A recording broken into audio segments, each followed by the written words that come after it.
Nyuma y'uko hakomeje kugaragara umuco mubi wo kujugunya imyanda mu muhanda cyane cyane amacupa y'amazi yakoreshejwe, Polisi y'u Rwanda mu ntara y'Amajyepfo iraburira abakoresha imihanda yo muri iyi ntara ko uzafatirwa mu bikorwa nk'ibi azabihanirwa, nk'uko bigarukwaho n'umuvugizi wa Polisi y'u Rwanda mu ntara y'Amajyepfo SP Kanamugire Theobald. Nagira ngo ntange itangazo y'uko ku bagenda intara y'Amajyepfo hongeye kugaragara ibintu byari bisa naho byarangiye byo kugenda abantu bajugunya uducupa ku muhanda, yaba utw'amazi, yaba utwa energy, yaba amacupa ya za yawurute, yaba n'impapuro za papier hygienique ku muhanda. Mu by'ukuri ni umuco mubi, ni umwanda. Icyambere dushishikariza abantu ni abantu bagenda mu mabasi bagenda bajugunya ubucupa mu muhanda. Ubwo rero abantu bafite za kampani zitwara abagenzi bashishikarize, bagomba kubwira abagenzi yuko bitemewe, uzaramuka abifatiwemo azahanwa.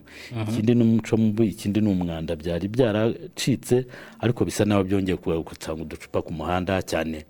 Nanone ngira ngo no muri stade wabonye habereye umupira ugasanga uducupa twa energy, tw'amazi, udukombe twabanyweramo kofi. Mu by'ukuri ni umuco mubi kandi ni umwanda. Ibi bintu turakangurira abantu kubyirinda kuko uzabifatirwamo azabihanirwa. Mu itegeko nimero 48 agakoni kaberamye 2018 ryo kuwa 13 z'ukwezi kwa 8 2018 rigenga ibidukikije, umutwe wa 4 ku bijyanye no kubungabunga no kurengera ibidukikije biva mu bikorwa bya muntu, ingingo ya 18 ivuga ku bijyanye n'imicungire y'imyanda ikomeye, ivuga ko nta muntu wemerewe kumena imyanda ikomeye ahantu hatabugenewe.